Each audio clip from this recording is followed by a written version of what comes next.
Now friends, come to this particular page and question ID number 11.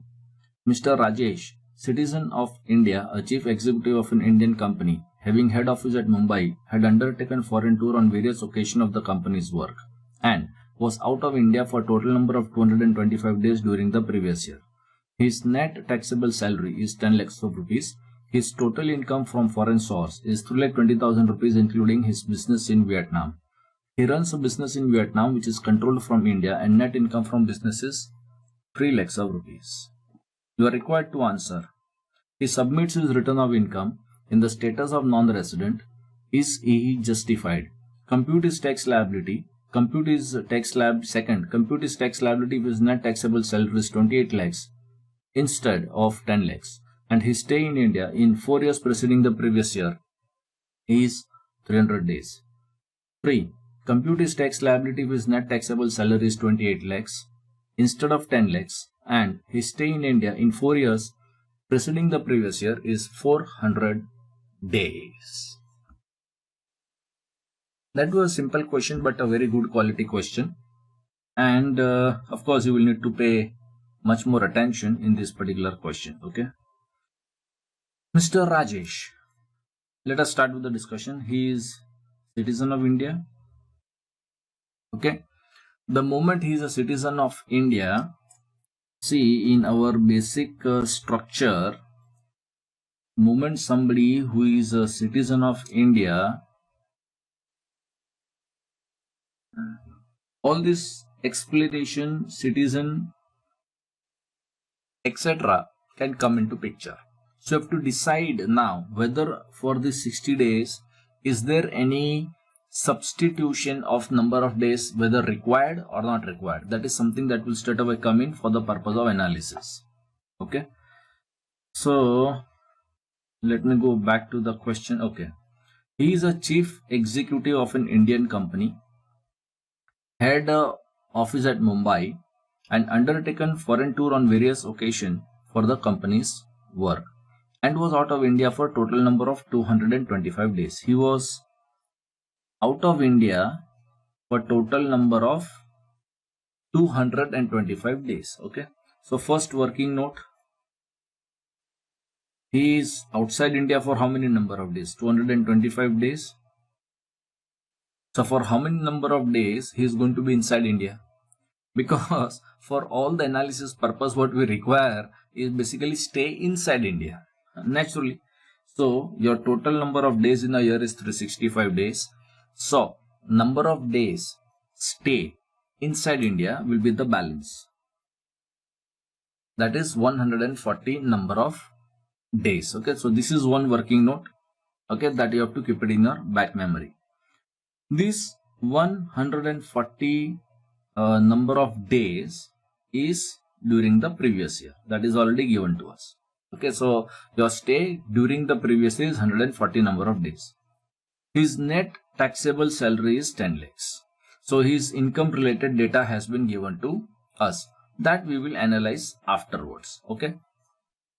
Now, first of all, see this particular provision. Okay.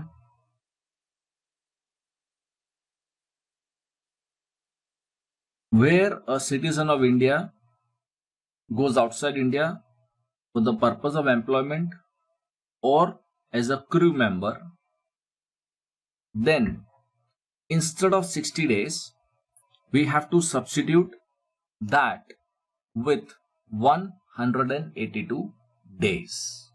Whether this particular explanation, whether it will be applicable or not, is a first question that we have to decide in this particular question. Okay.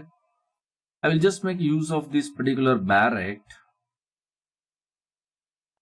See section 6.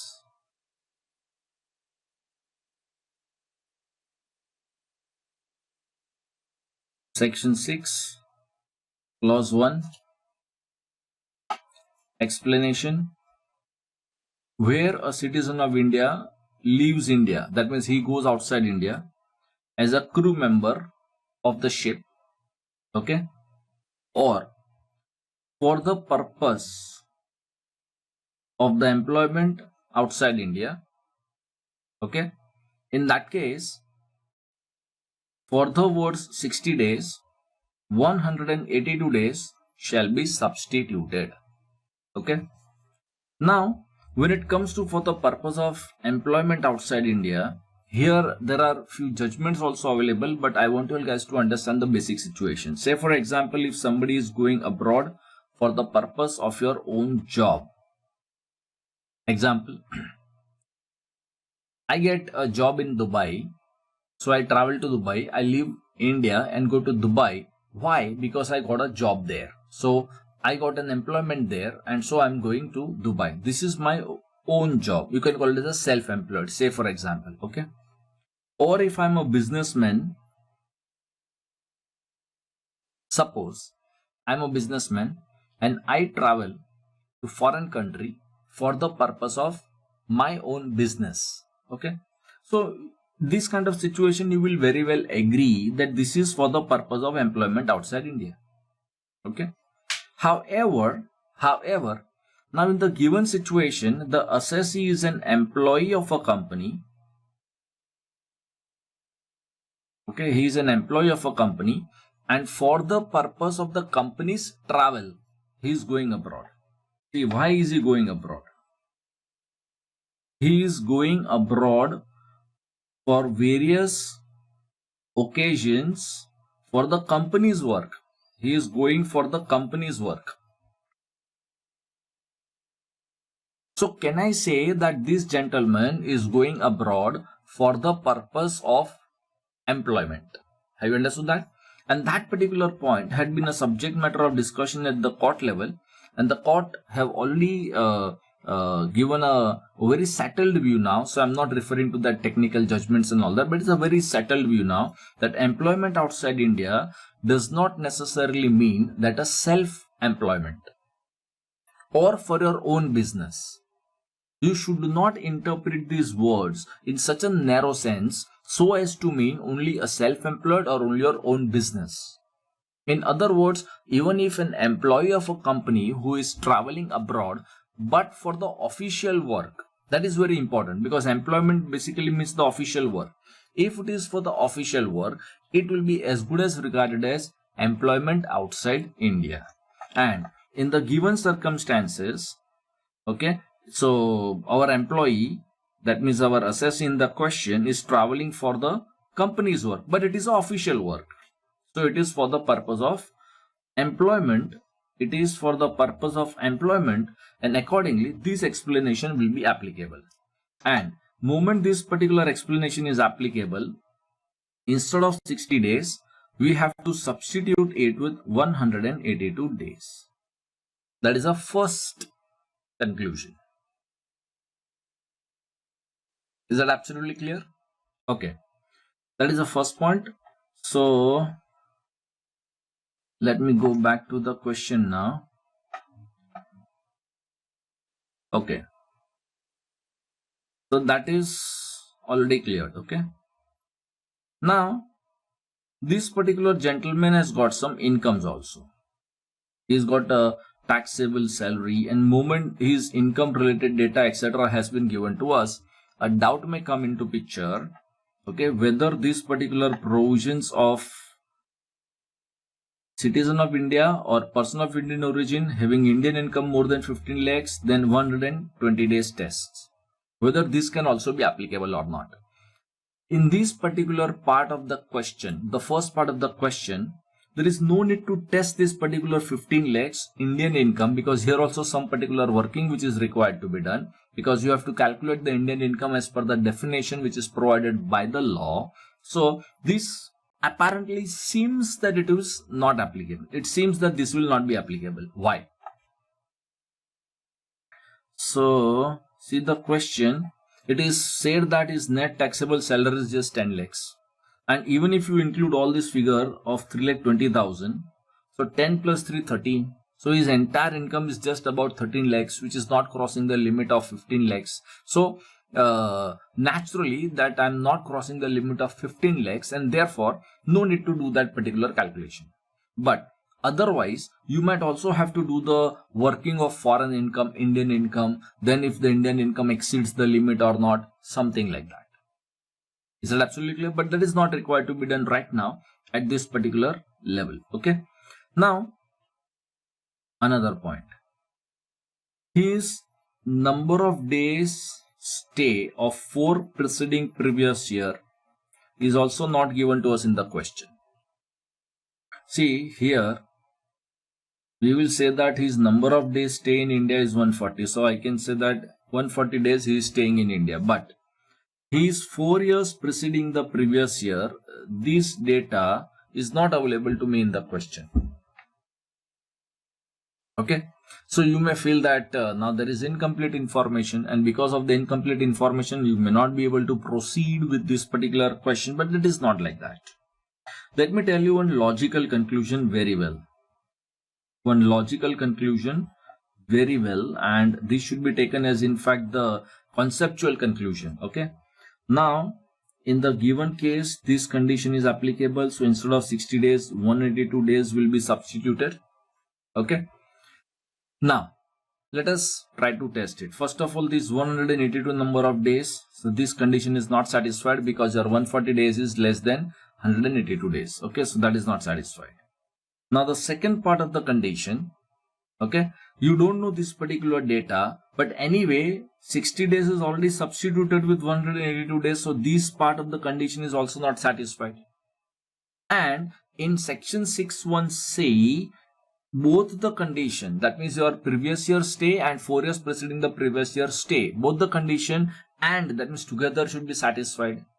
So even if one part of the condition is not satisfied, I repeat, even if one part of the condition is not satisfied, the entire condition is not satisfied. The entire condition is not satisfied. Is that very much clear? And therefore, the assessee is, in the given particular situation, is a non-resident, since above conditions are not satisfied. However, this section 6(1)(a) condition, this condition, okay, the data relating to this particular condition is not given to me in the question. Okay, that he is not taxable in any other country or territory or something like this. Data is not given. So in any case, I am ignorant, or you can say even this condition is not applicable. Okay, and therefore assessee is not non-resident, since any of the above condition is not satisfied. So that's the conclusion. Okay, so in the first case, he submits his return of income in the status of being non-resident. Okay, so is he justified? Yes, he is justified. Come on, update your answer. Yes, he is very much justified. And you have to compute his tax liability. Now, in computing the tax liability, you have to compute the tax liability as if he is a non-resident. So you can straight away do the calculation. See, Indian incomes are anyway taxable in India, so 10 lakhs is anyway taxable in India. Okay, his income from foreign source is 3,20,000, which includes 3 lakh rupees as business income. So it is 3 lakh plus 20,000. So 3 lakh rupees is the business income with respect to the business which is controlled from India, and 20,000 is some other foreign incomes. Okay. Now when you are calculating the income in the status of being a non-resident, the foreign incomes are not chargeable to tax in India. Okay. So 3 lakh rupees, although the business is controlled from India but not chargeable to tax. 20,000 is other foreign incomes, that is also not chargeable to tax in India, and therefore your total income will be 10 lakhs of rupees in the status being a non-resident, and accordingly you will have to calculate the tax liability. Okay, so now you can update your answer fully. And 1 second before you just update, I want to show you one more thing. In fact, it's a repetition only, but I always want to bring it to your notice. See this particular page where the scope of total income, that I've always time and again explained that to you. Okay, one of the place where students can oftenly do a mistake is this only, that is a foreign income and business control from India. So foreign income and business controlled from India. This is the only one typical situation which is a difference between not ordinarily resident and a non-resident. Okay, so not ordinarily resident is taxable for those businesses which are controlled from India. However, the same businesses will not be taxable for non-resident, but don't forget that it should be basically that means it should neither be accrued nor received in India. Only the control should be inside India, and only for the reason of the control that it is taxable in the hands of a not ordinarily resident, and it is taxable in the hands of not ordinarily resident, and it is not taxable in the hands of the non-resident. And all other foreign incomes are not taxable in either of the hands of not ordinarily resident or non-resident. I've already stated, but I once again repeat, the taxation of not ordinarily resident and non-resident is almost the same. It is almost the same. Only one major difference in terms of the computation is the test of business controlled from India. Is that clear? So now we can straight away update your answer fully of the first part. And in the first part, we are not doing that Indian income, foreign income computation, because anyway we are coming to the conclusion that I am not crossing the limit of 15 lakhs. Come on, update your answer.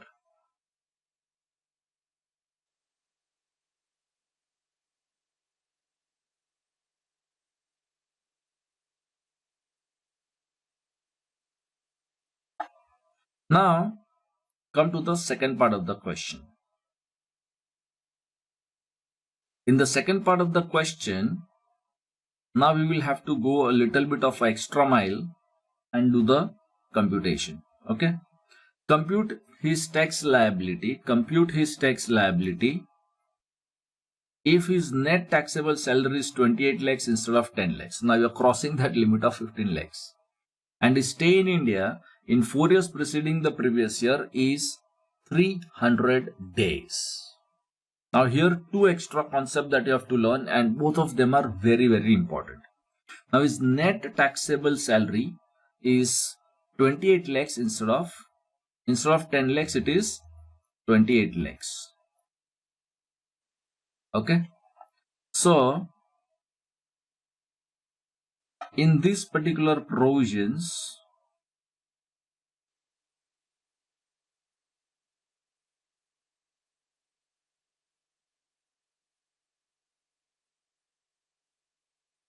see, number of days stayed during the previous year is 140. Okay. He is anyway traveling abroad for the purpose of employment, so 182 days test will come into picture. So anyway 60 days has to be substituted, so this can come into picture. Secondly, citizen or person of Indian origin with Indian incomes more than 15 lakhs, 120 days test is to be considered. So instead of 60 days, now you will have either to substitute with 182 days or with 120 days. Now here you have to take the decision that which provisions that will be applicable. Will you substitute 60 days with 182 days or 120 days? Okay. Now remember a simple rule of interpretation, and that rule of interpretation is always the most specific provisions are to be applied. I repeat, always the most specific provisions are to be applied in the given situation. Okay. See, income is just crossing the limit of 15 lakhs. So it's a very specific situation that you are citizen, you are having some Indian income apparently crossing a limit, and therefore it seems that this particular test is more specific to the given situation, and therefore the 60 days will be substituted with 120 days. For that, you have to write a note. Listen very carefully. With the note, you have to show the working. Now listen to this particular working also very importantly. See, your Indian income I have written here is more than 15 lakhs. So how much is Indian income which is more than 15 lakhs? You have to identify that figure, no? Are you getting what I am trying to say? So what you have to identify? You have to identify. Okay. So you have to do that particular working, and that working has to be done based on the definition provided by the law. Is that clear? Okay. Now see, that particular working, I want to show it to you first of all. And that is also a part of the question very importantly. Okay. Now see very carefully, pay maximum attention.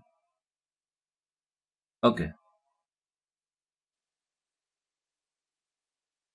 In this explanation B, the second condition that starts from here, and in case of citizen or person of Indian origin, given assessee is already citizen, total income other than income from foreign source. Total income other than income from foreign source. That's a language. So logical conclusion is that it is an Indian income. But understand like this. See, foreign income plus Indian income is equal to total income. I mean, just understand the logical, because this working you have to do and show it in the answer book, that how much is the amount which is more than 15 lakhs, and only then you are applying this particular condition. Otherwise, this condition is not applicable. Okay. So you can say, see, total income other than the income from the foreign source. So if you take your foreign income this side, your total income minus the foreign income, so that is other than, that means excluding the foreign income, is equal to Indian income. Is that absolutely clear?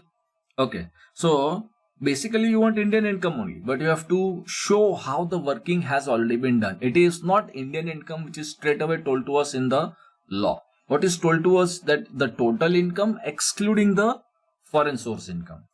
Okay. So, and what is this foreign source income? What is this foreign source income? Okay, that is also explained by the law. Look at this particular explanation. The expression income from foreign source means the income which accrues or arise outside India, means the income which accrues or arise outside India, except the income derived from a business controlled in or a profession set up in India. Except. Okay. So in the given question, your foreign source income is 3,20,000. Look at the question very carefully. His total income from foreign sources 3,20,000. Okay. And this 3,20,000 includes a business in Vietnam, but it is controlled from India, and income from that business is 3 lakhs. Okay.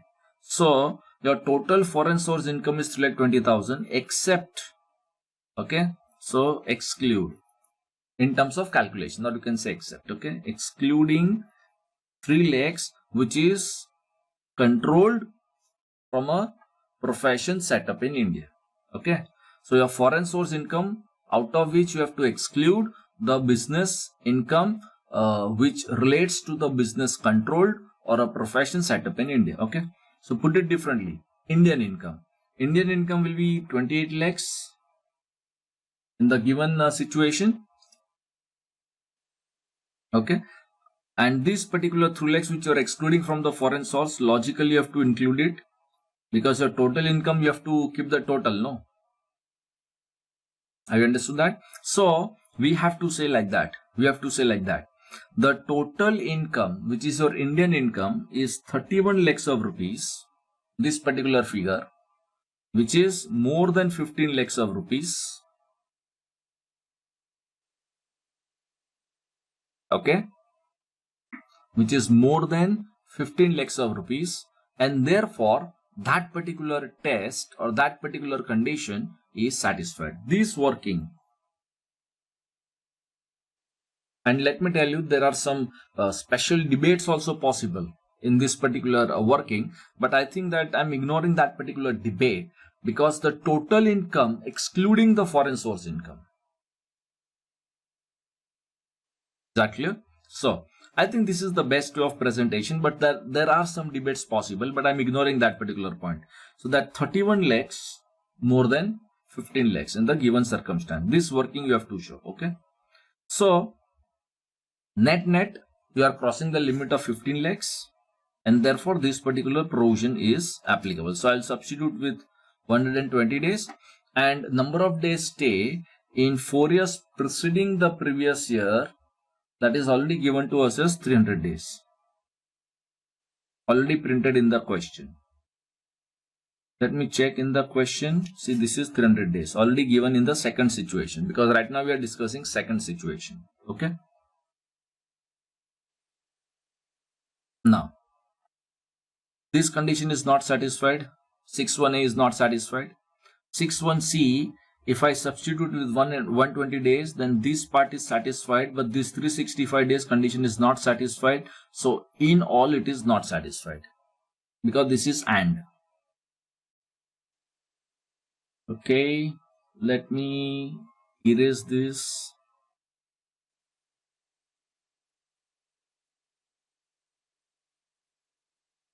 Okay, so I have substituted with 120 days by applying this provision, and this is AND. Okay, so this 300 days is less than 365 days, 4 years preceding the previous year, so this condition is not satisfied. So the assessee in the given case is a non-resident.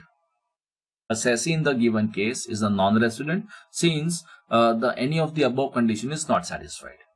Okay, so that's the second part of the answer. Okay, now since you have already concluded that this is a non-resident, okay, and this is a non-resident, we can start doing the computation of the income. Where is that particular figure gone? Okay, now here also computation will remain almost the same, just like our previous computation. Only thing that consequential change will be, that will be 28 lakhs. And because I am saying that this is a non-resident, so 3 lakhs not taxable and 20,000 also not taxable. This is total 3,20,000 and including 3 lakh rupees as your business income. That is not taxable. 28 lakhs rupees as a non-resident, then you have to do the tax liability calculation in the given situation. This is the final answer. I repeat, this is the final answer. Okay, so I repeat my final answer. I will erase this now.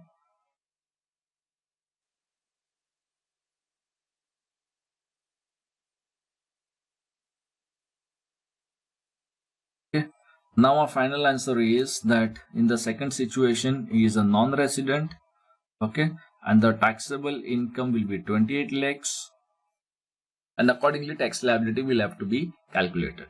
Okay, however, this is the final answer. This is the final answer, but this answer is a debatable answer. This answer is a debatable answer. Let me tell you that particular debate, and thereafter you can copy down the entire answer. Don't worry. Okay, this is a debatable answer. Understand the debate very, very carefully, which I want you guys to pay lot of attention. Okay,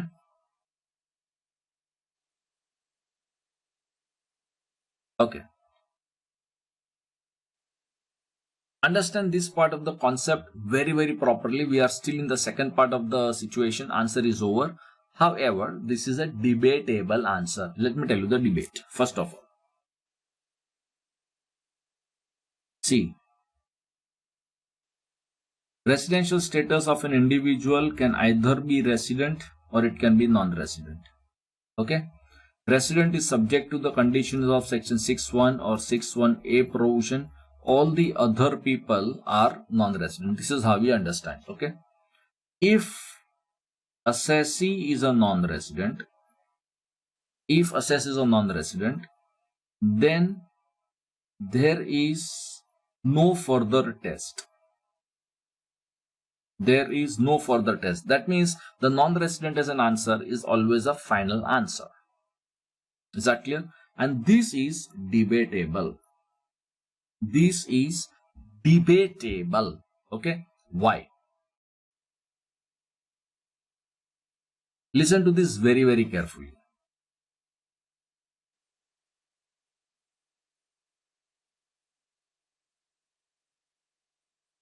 Come to this particular discussion. Okay, now see, we have already concluded that assessee is a non-resident. Okay, but look at this condition of 6.6c. Indian income more than 15 lakhs. Now we have already done that particular working also, that Indian income is more than the limit of this particular 15 lakhs, and the stay in India during the previous year is more than or equal to 120 days and less than 182 days. My actual number of days stay is 140 days. So anyway, I am crossing the limit of 120 days and it is less than 182 days. Okay. So this is 140 days. So I can become a not ordinary resident. I can become a not ordinary resident. So if I say that I am a non-resident and thereafter I have not to discuss anything more, then my answer is over. I am a non-resident, full stop. But if I go one step ahead for the purpose of discussion, I may get a little bit of a different answer, saying that I am a not ordinary resident. So whether in the given situation my answer is a non-resident or a not ordinary resident is a debate. This is a debate. Mamma mia. Hakuna Matata means no worries. I will take you to a barrack provision. And friends, I already told you that barrack provision everyone need not refer. I am just using it for explanation purpose. Okay, because you will have that particular confidence level, but students who are doing in-depth international taxation or something like that, for them this barrack is a compulsory thing. Okay, now see section 6.6. A person is said to be a not ordinarily resident in India in any previous year if such person is, look at this particular condition, a citizen of India. In the given question, you are a citizen of India or a person of Indian origin having a total income other than income from foreign source. Now this phrase and working, I have already explained that to you. Exceeding 15 lakhs of rupees. This is also already proved in the given question during the previous year. Okay, referred to in this particular clause of the explanation, has been in India for a period amounting to 122 days or more, but less than 182 days. In our question, during the previous year, assessee has stayed in India for 140 days. Mamma mia, which is more than 120 days and less than 182 days. So by this condition, our assessee will become not ordinarily resident.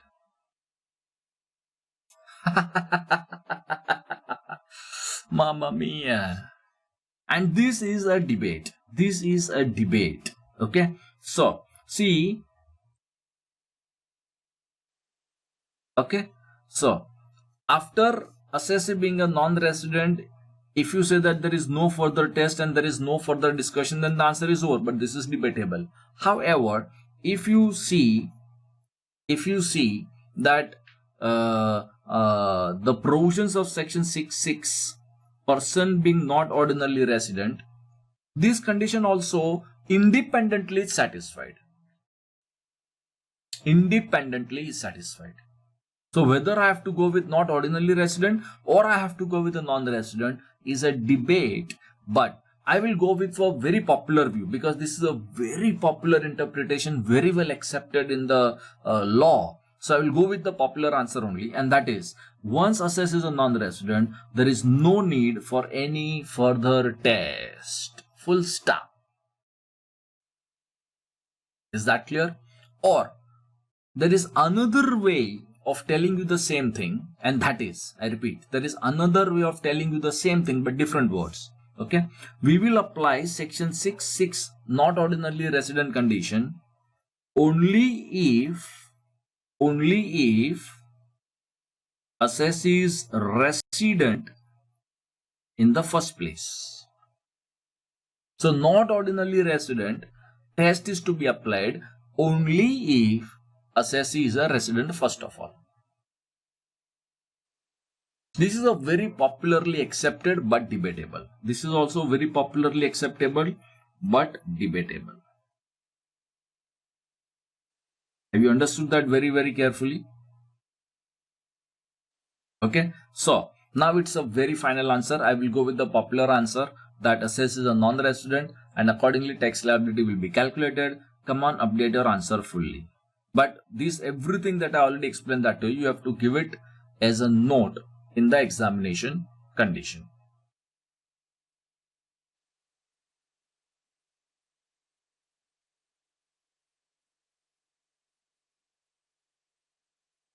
Now let us go to the third part of the question.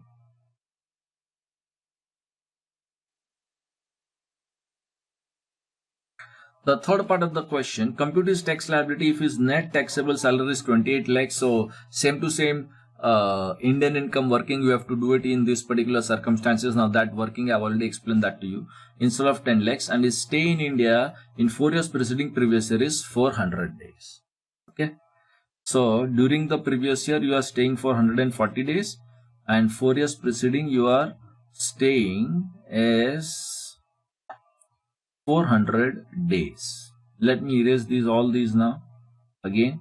And I have already told you, friends, okay, I have already kept this particular format, but you as a student have to copy this particular format for each and every answer separately. Okay, so I'm just wanting to save some time and give you more explanation. That is the only why I'm doing it, because each time condition I will keep on repeating and writing as my part of my answer, then I'll spend some more time in writing the repeated thing. So I'm saving that time, but you students have to develop the habit. Okay, so you have to write this condition 61A, 61C, then you have to write a note that this condition satisfied or not satisfied, and accordingly you are giving this particular answer.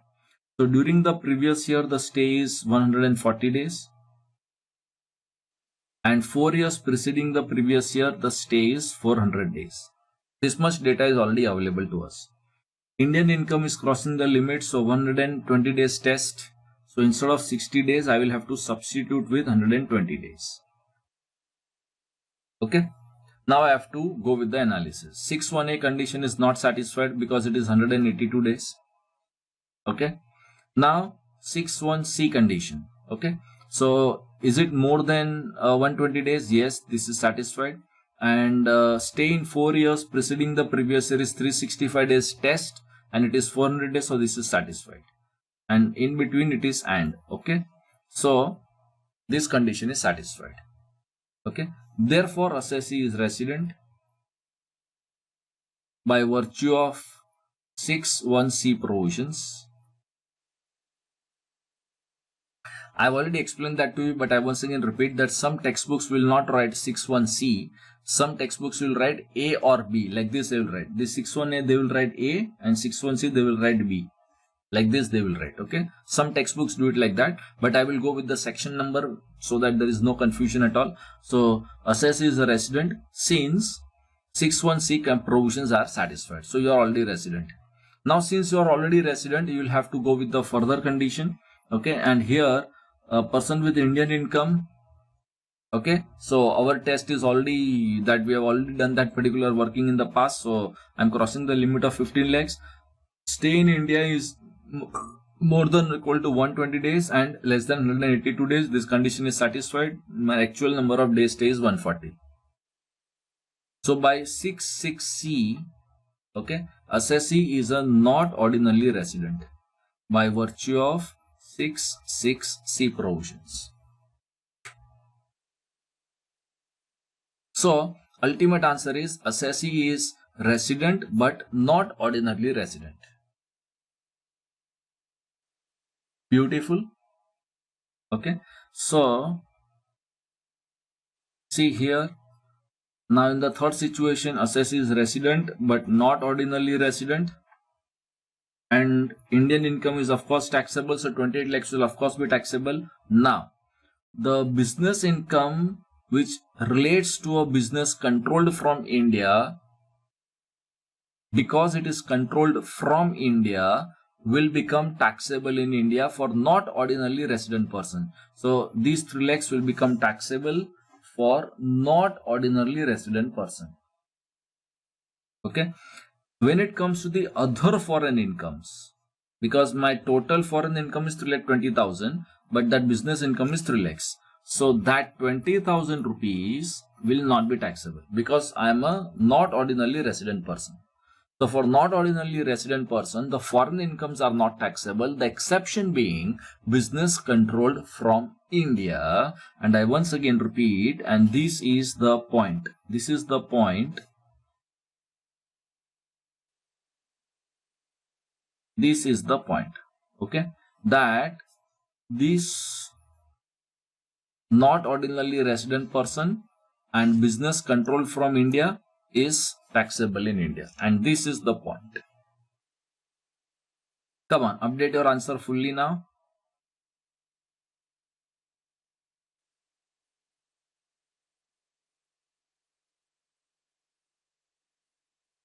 That working which I told you of Indian income, foreign income, you have to be very specific, because that is the stage where students are likely to go wrong to test that limit of 15 lakhs. So that working, you have to show it separately.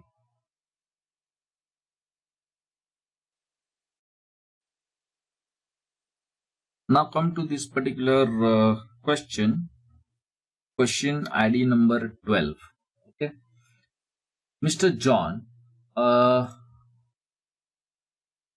citizen of India, left India and settled in Canada for the first time on May 20, 2001. During the financial year, he comes to India once on May 27 for a period of 53 days. Determine his residential status. He has following incomes. 1. House property at Mumbai, which fetch him net taxable rental income of 19 lakhs. 2. Business in Canada, controlled from India. Amount received in India is 2 lakhs. Business in Canada, controlled from India. Amount received in Canada is 1 lakh. Business at Mumbai, controlled from Canada, 3 lakhs. You are required to compute his tax liability. Compute his tax liability if he is not taxable in India, taxable in Canada or any other country in the world. Beautiful question. Mr. John settled in India, left India. Mr. John, citizen of India, left India and settled in Canada somewhere in 2001. So years before, many years before, he is already settled abroad. During the financial year basically the previous year. Let me tell you that many textbooks, many questions also will write financial year. Financial year is none other than the previous year. Okay, so he comes to India only once. One time he has come on May 27 for a period of 53 days. So he stay in India only for 53 days. Determine his residential status, and he has following incomes, and then you are required to compute his tax liability. Okay, now first of all, let us put, see, he's got Indian incomes and all that also. See, this is how much? 19 lakhs. Apparently, I mean just, okay. So, amount received in India is also Indian income. I mean just apparent thing. Exact working I'm not doing. Business in Mumbai is also Indian income. Okay, he's got enough, I think, Indian income, because test is 15 lakhs. No, so I don't want to do the exact working, but if required, I will do it also. Okay, so his stay in India is 53 days. Okay, so let us put this particular data. I already told you, friends, that don't take a printout of this particular page and just update the answer the way I'm doing it. Every time you will have to write down this condition just like it is written here, and thereafter you will say that this condition satisfied, so this is the answer. Okay, write that theoretical answer properly. Now in India he has stayed for how many days? 53 days. Okay, and 4 years preceding the previous year, I think the data is not available to us in the question. Okay, secondly, he has already got Indian incomes which are enough Indian incomes. I think he's citizen of India. Let me check again. Mr. John is a citizen of India. He's already a citizen of India. Okay, so those conditions will be applicable. Now again the confusion will come whether he is, because he's already settled abroad, no, so he's coming to India for the purpose of visit to India, so whether I should substitute with 182 days or I should substitute with 120 days. This kind of confusion is always bound to come now. See, he is already citizen. Listen very carefully. He is already citizen. He is already settled in Canada. So 53 days he has come to India. Why he has come to India? He has come to India for some visit only, no? Now this visit can be personal visit. This visit can be official visit, whatever. But he has actually come to India and stayed in India for 53 number of days. So these provisions can be applicable where 182 days substitution is there. See the explanation. So whether I should substitute it with 182 days or I should substitute it with 120 days. That is always going to be the confusion, and I will always give you the answer to that, because I think that that interpretation is pretty manageable. Okay. Now see. This is the explanation. Citizen of India or a person of Indian origin. Our assessee is a citizen of India. Okay. Who comes on a visit to India. So he is normally outside India, but now he comes on a visit to India. This visit can be any visit. He can come to meet his friends, relatives, parents. It can be official visit. Any purpose. He is actually stayed in India. It can be any visit. It's a very general purpose provision.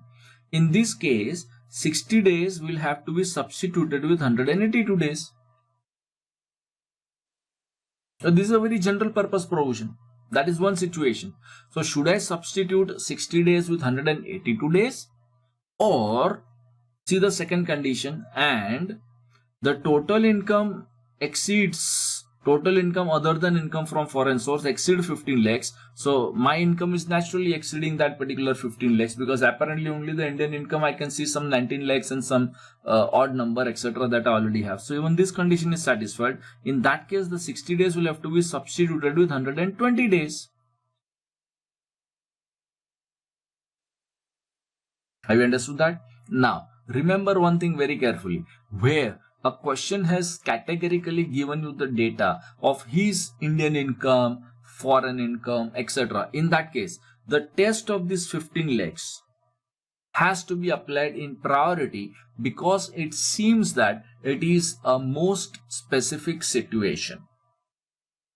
It is a thumb rule of interpretation of any law that the most specific provisions are to be applied first. So I will go with this 120 days substitution. So visit can be any visit. It's a general purpose provision. Okay. So that doubt is always going to come. Okay. So I will substitute this 120 days here.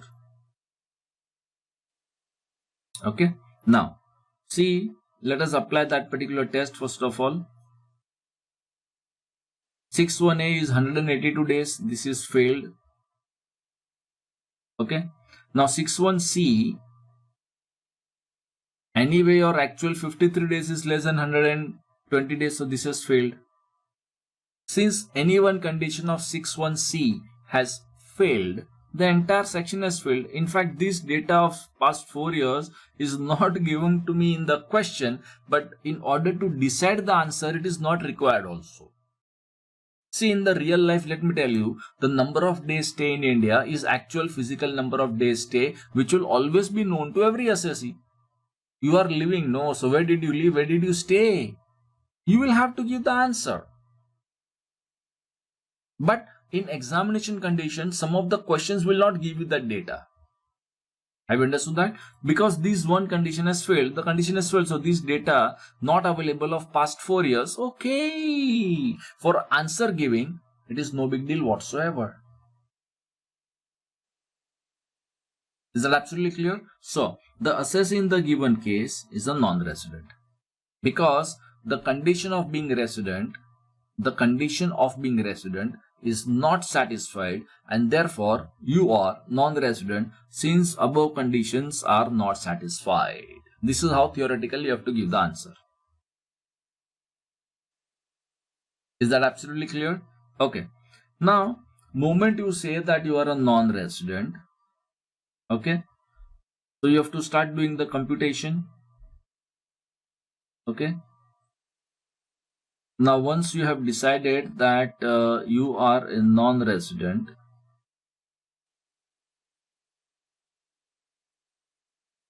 The foreign incomes will not be taxable in India. Okay. So property at Mumbai is an Indian income taxable in India. Business in Canada controlled from India, amount received in India. Now because it is received in India, it is always an Indian income, it is always taxable in India. So 2 lakhs will be taxable in India. Business in Canada, that means accrued in Canada, controlled from India, amount received also in Canada. So it is neither received in India nor accrued in India, but it is only controlled from India. So this particular figure will not be taxable in India, because it is actually the foreign income. So the test of control is not applicable with respect to the non-resident status, because right now we are giving the answer in the status of non-resident. Okay. Fourth, business at Mumbai, control from Canada. So business is at Mumbai, that means it is accrued in India. So it is of course Indian income. So these will be taxable in India. Okay. So your income is going to be 19 plus 2 plus 3. So total income will be 24 lakhs. In the status of non-resident, and tax liability calculation, you will have to do it. This is your first part of the answer. The answer is over. However, since your income is already more, after being non-resident, not ordinarily resident testing, the one of the point in the previous question that could come into the play, but in the given question it will not come into the play. Okay, so let me clarify that. That way the answer is already over, friends. But see, even if you go with this particular test, that your income is more than, Indian income is more than 15 lakhs, stay in India during the previous year should be greater than or equal to 120 days or 182 days, but actually it is only 53 days. Okay, so this condition also, although it is a debatable point, but in the given question there is no debates possible, because anyway it is not more than 120 days. So in the given question, it is a clear answer, non-resident. Theoretical debate is possible, but in the given question, it is no. Okay. So answer is non-resident. Update your answer fully.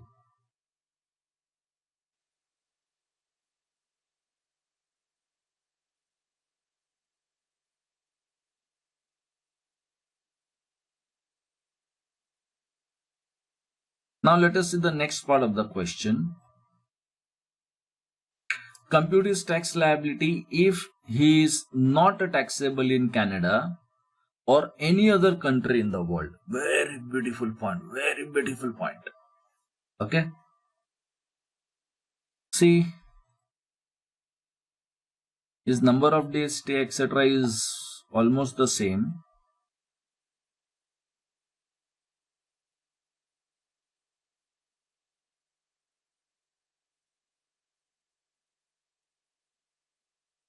His number of days stay is 53. Last 4 year data is not available. So 61A has failed. This 60 days test has failed. So this entire test has failed. Okay, this 60 days I might have substituted with 120 days also. Okay, so still it has failed. So it has failed. Okay. Now see this. Notwithstanding 6.1, citizens with Indian incomes more than 15 lakhs. So it is more than 15 lakhs.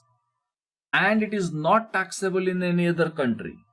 In that case, you are also deemed resident. You are deemed resident because you are citizen of India and you are not taxable in any other country, and your income is also more than the limit of 15 lakhs, which is provided by the law.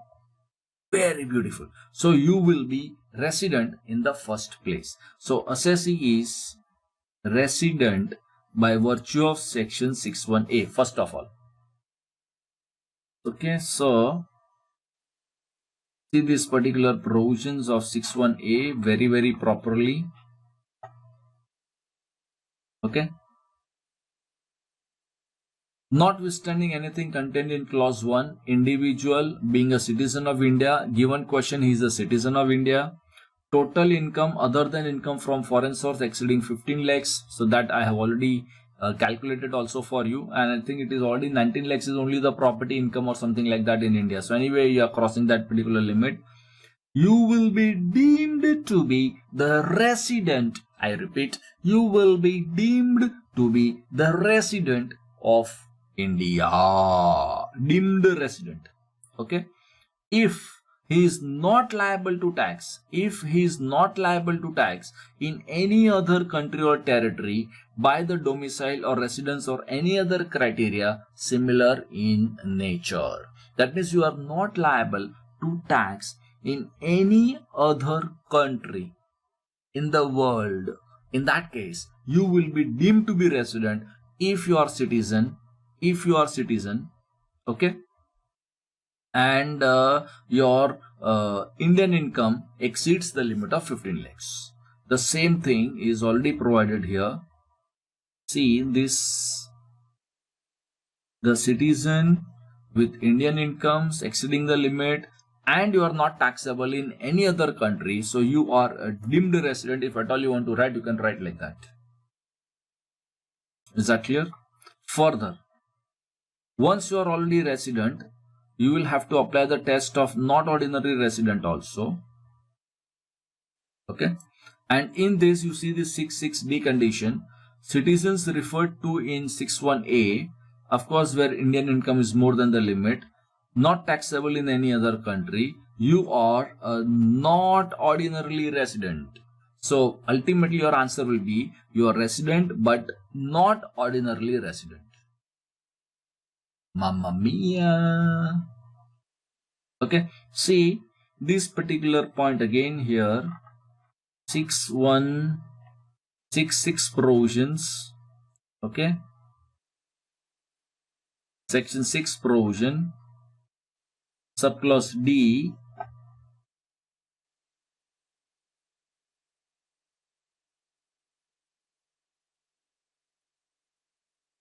See the title of this, person will be not ordinarily resident. Person will be not ordinarily resident in the following situation where subclause D, citizens of India who is deemed to be resident under clause 1A. Mamma mia. So those people of clause 1A will be not ordinarily resident. So resident but not ordinarily resident persons. Is that damn clear?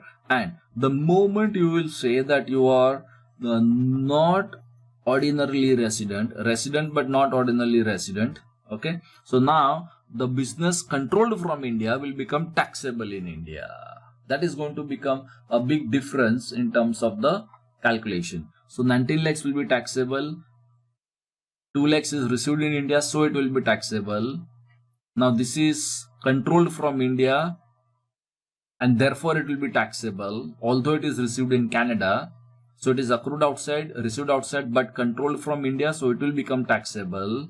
And business in Mumbai is anyway accrued in India, so it will be taxable in India. So my net income is going to be now 25 lakhs with the status of not ordinarily resident. And accordingly, I will have to calculate the tax liability in the given circumstances. Mamma mia, come on, update your answer immediately. Good job.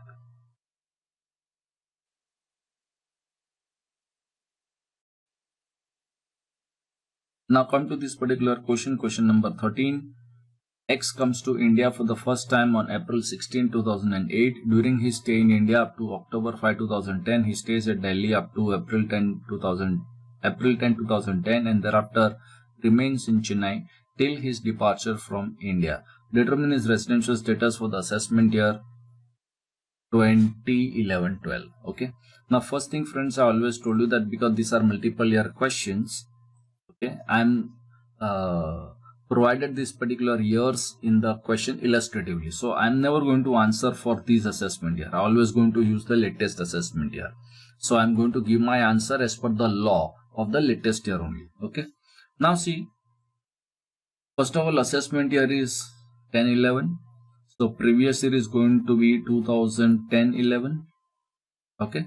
So always you have to think from the previous year point of view. That is number one. Number two, Mr. X, whether he is a citizen of India or person of Indian origin, none of that particular data has been given to us. So we don't have that particular complications of explanations and all that kind of situation in the given circumstances. Okay. So see, the previous year 10, 11. Okay, so 9, 10, 8, 9, all that data is available. Okay, now he stay in India up to he come to India for the first time on 16 April 2008. Okay, 16 April 2008. So 16 April 2008 will come under previous year 8-9. Okay, because this is 2008, so it will be 8-9. So in the 8-9, he stay in India because that is the first thing that we always require. Is going to be 16 April to 31st of March. Is that clear? Okay, so you can use this particular working if at all you require. See, like this. Okay, now he has come to India on 16th of April. So April has how many number of days? 30 number of days. Okay, so he is in the month of April, he has stayed in India for 15 days. Okay, see, day of entry and the day of exit, these are incomplete days, or this can be incomplete days, are always to be included. They are always to be included as a day stay in India. Remember this very carefully. Some questions will confuse you on this particular front. The day of entry into India and the day of exit in India is always a full day stay in India. So the day when you have come to India, maybe that particular day, entire 24 hours you did not stay, but something less. Supposing only 20 hours you stayed in India on that particular day. So we will have to take it as a full day. Okay. So 16th April, he has come to India. So 16th April is inside India. April is 30 days. So including 16th April, it is 15 days. Okay. So let me check. Okay. And all other months you are already inside India.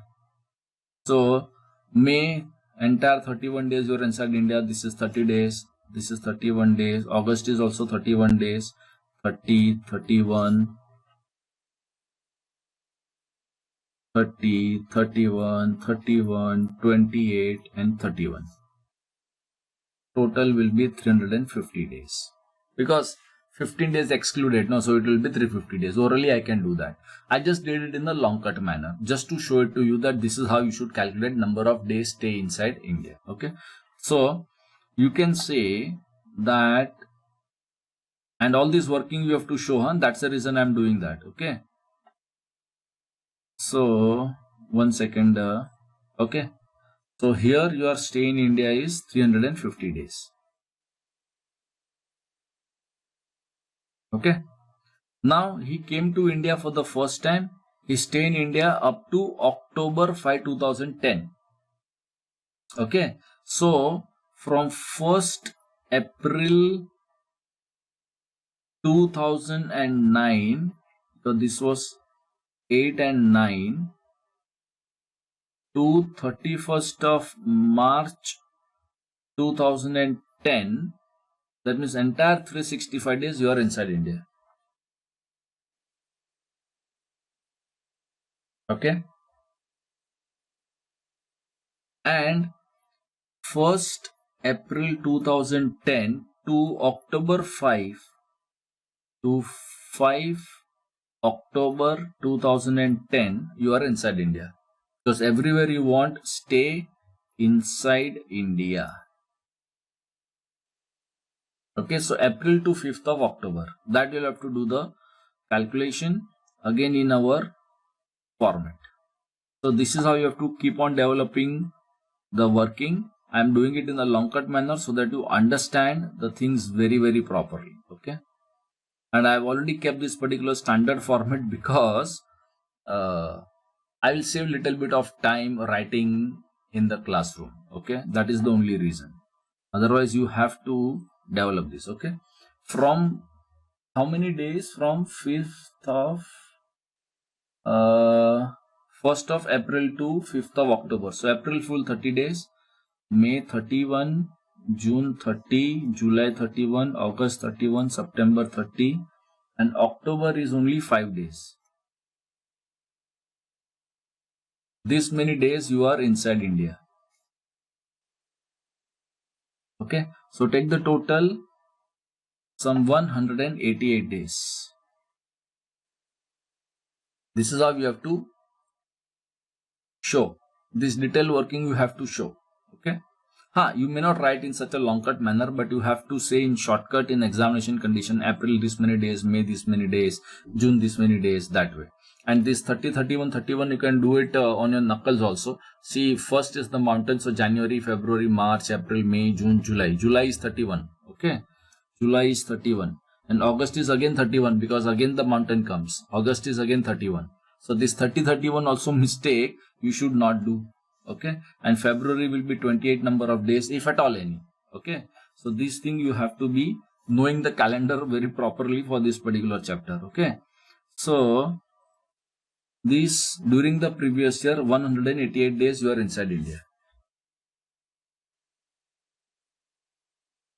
Is that clear? And he has already come for the first time. So all the years before, for example 07, 08, 06, 07, all the before years, he has not stayed in India at all. This is how the structure of the number of years previous year and all the earlier years. So this is your previous year and these are all your before years. Like this. Okay. So now we can, once we already develop this particular working note, we can use our straight away standard format of the answer.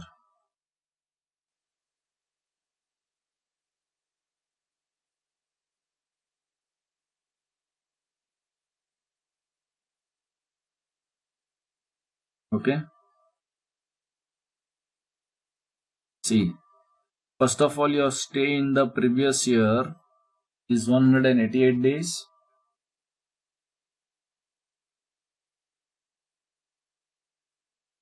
Okay. And before year 1 is 365 days and 350 days.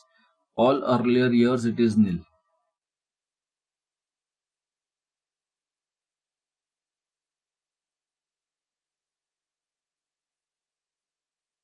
That way.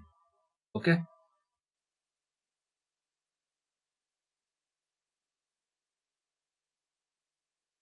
Because he had come to India for the first time. This is a structure. Okay.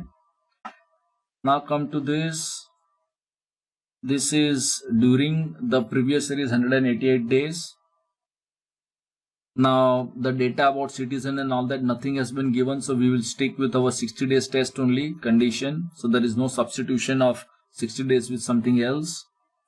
4 years preceding, you can take the total here. See, 4 years preceding total is going to be how much? 715 days.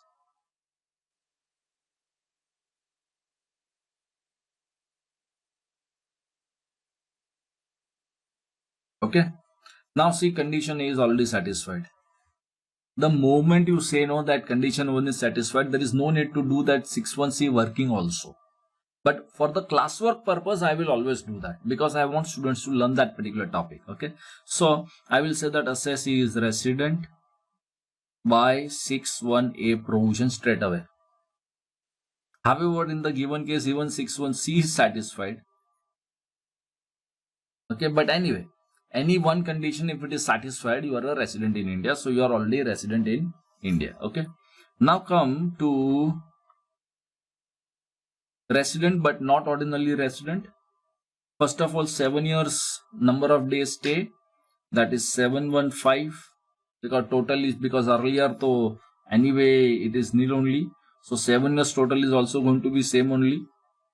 Okay, 715 only. Okay. Now 7 years preceding the previous year is less than or equal to 729 days, or but anyway the first condition is satisfied. Okay. So I can, if at all I want, I can straight away jump to the conclusion that assessee is resident but not ordinarily resident because this condition is satisfied. Finish. Hakuna Matata means no worries. Okay. However, at least 9 out of 10 years preceding the previous year, it should be non-resident. I should know this particular number.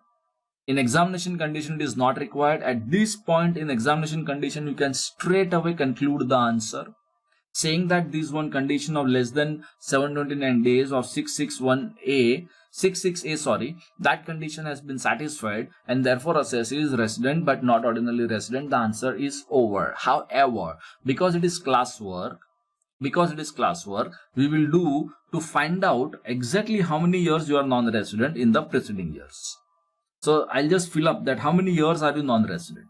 Okay. So for that also quick working that I've always explained that to you. Okay. See, if it is number of days stay in the respective previous year is more than or equal to 182 days, you can say that straight away you are resident. So you can say you are resident for this year by virtue of 61A. You are resident by virtue of 61A straight away. More than 182 days, 182 days or more, straight away you can say resident.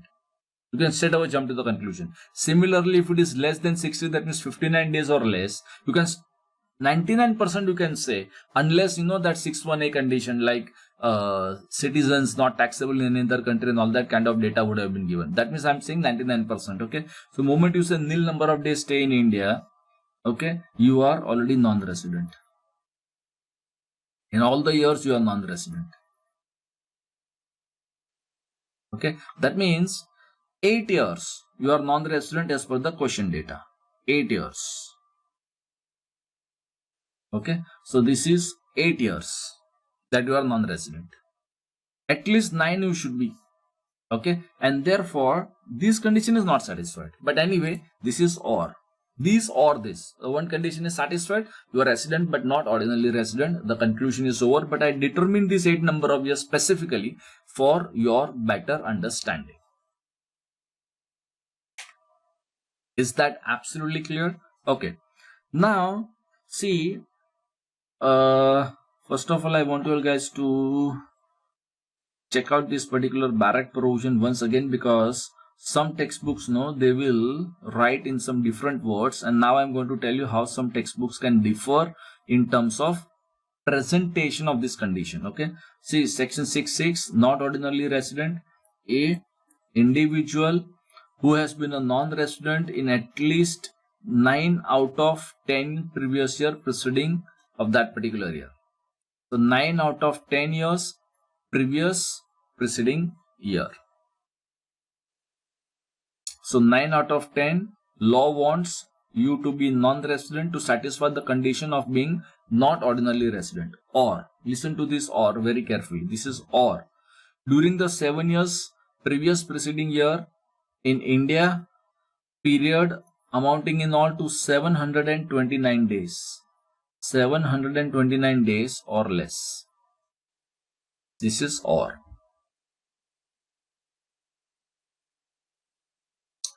Is that absolutely clear? So, this is what I explained to you, the law, the way it is.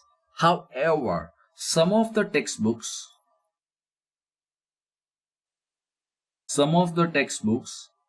will do the logical interpretation. Listen very carefully. Will do the logical interpretation and will give you the presentation of their notes in different words, so that you will not find exactly what I am teaching you there, but meaning is the same. But this is the best way to learn, because this is the law. So you have to learn the law in the language of the law to get the best marks. However, what does the textbooks do? Let me tell you that. Okay. The textbooks will say interpretation of the 6.1a, this or this. So they will say condition, instead of or they will say and. Listen very carefully. If you satisfy this A or B, they will translate into A or B. They will say A, that means 9 out of 10 years or 729 days or something like that. Okay. So instead of or, they will make it and. Okay. And if you satisfy this both the condition, you will become resident and ordinarily resident. Okay. See, what the law says, you satisfy this or this and you become not ordinarily resident. One second, I don't have the space here. Let me erase this first of all. Okay.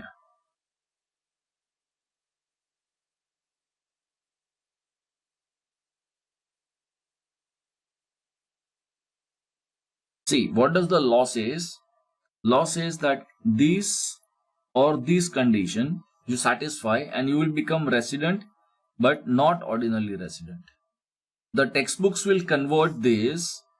This is what the textbooks will do. Okay, this and this, then you become resident and ordinary resident. Now what they will say? Okay, they will say that at least 2 out of 10 years preceding the previous year you should be resident, and 730 days stay in 7 years preceding the previous year you should be inside India. You should be inside India.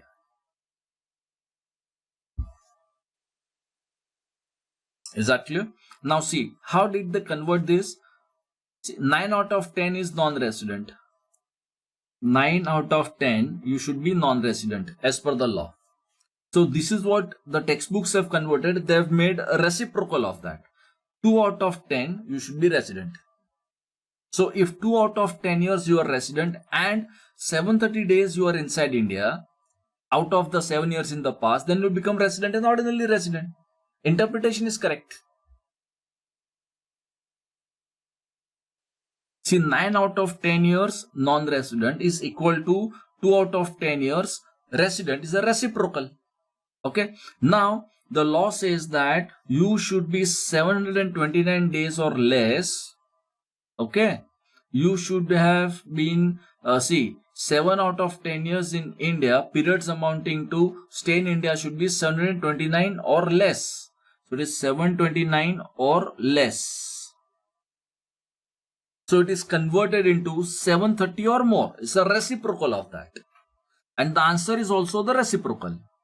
Because law is defining the status of not ordinarily resident, but the textbooks will tell you condition for resident and ordinarily resident. Mamma mia! And this is how it can matter, but I will strictly follow the law and I prefer myself to follow the law, and therefore I will go with 9 out of 10 years non-resident condition or 729 days or less, stay in the preceding 7 years in order to be not ordinary resident. Is that clear? Again, I will just repeat as a matter of explanation. See, assessee if individual can either be resident or it can be non-resident. Okay. Non-resident is the final answer. If you are resident, you can further be resident but not ordinarily resident, or resident and ordinarily resident. Okay. Law gives the condition here. This is the law. Tells you that 729 days and that 9 out of 10 years non-resident, all that condition. Okay. But what the textbooks will do is a reciprocal of that. Interpretation is the same only. Is that clear? What we are following is the best method. That is the method of the law.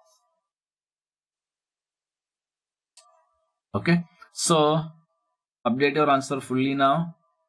On this particular front, that assessee is a resident but not ordinarily resident.